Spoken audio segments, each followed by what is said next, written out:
Info kembali hadir di sela-sela aktivitas Anda.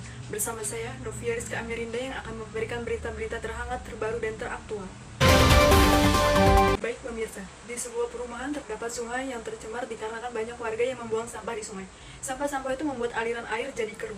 Sekarang saya sudah terhubung dengan rekan saya, Nur Fadila. Ya, Nur Fadila, bagaimana kondisi terkini di lokasi?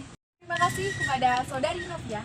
Saya di sini Nur Fadila Harahap berada di Sungai Sukarame, tepatnya di Jalan Pulau Sebesi. Bahwasannya di sini ada air yang tercemar sungai yang akibatnya banyaknya sampah rumah tangga yang dibuang sembarangan di area sungai dan di luar sungai. Dan bisa kita lihat kondisinya di sini adalah sampah yang berserakan. Baik, di sini saya bersama warga setempat. Mbak, namanya siapa, Mbak? Saya namanya Misada. Baik, Mbak, di sini saya ingin bertanya bagaimana dampak dari sungai yang tercemar, Mbak?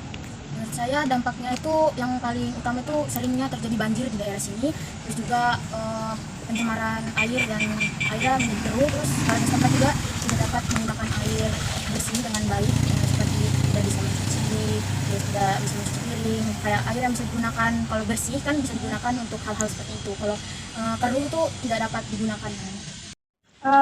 Lalu bagaimana harapan ke depannya?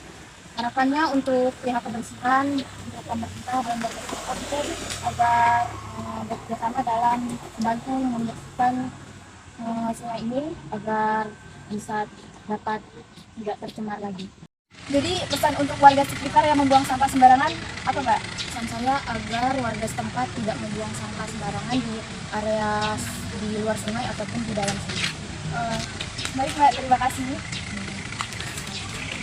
Baik, terima kasih. Saya Nur Fadila Harahap melaporkan dari tempat kejadian. Saya kembalikan ke studio. Baik, terima kasih Nur Fadila yang telah melaporkan dari tempat kejadian. Air merupakan sumber kehidupan dan kebutuhan utama bagi manusia. Namun, sayangnya di daerah perkotaan seperti di Bandar Lampung, pemerintah hanya dapat memenuhi sekitar 60% kebutuhan air bersih. Sumber air lain seperti sungai juga tidak layak akibat tercemar. Mayoritas sungai di Bandar Lampung berwarna keruh dan bau.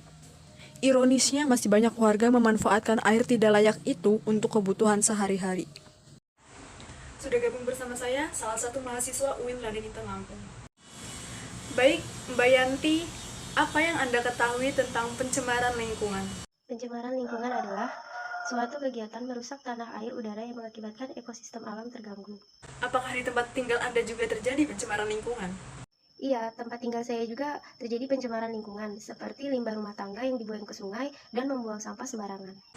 Lalu, bagaimana hal itu bisa terjadi? Menurut saya, hal tersebut terjadi karena ketidaktahuan masyarakat mengenai dampak membuang sampah sembarangan, kurangnya rasa kepedulian terhadap lingkungan, dan kurangnya sosialisasi pemerintahan. Apa dampak yang Anda telah rasakan dengan membuang sampah sembarangan ini? Dampaknya yaitu tidak enak dipandang dan ada bau yang tidak sedap. Lalu, apa upaya yang kamu lakukan sebagai mahasiswa untuk menanggulangi pembuangan sampah ini? Ya, mulai yang contoh kecil saja, seperti buang sampah pada tempatnya, menanam pohon, tidak membuang sampah ke sungai. Lalu, dalam kasus yang satu ini, siapa yang paling bertanggung jawab menurut Anda? Tentu saja, kita harus bertanggung jawab atas hal ini, tidak usah saling menyalahkan, dan mulai sekarang, mari kita cintai lingkungan dengan tidak mencemarinya. Baik, terima kasih Mbak Yanti atas waktunya.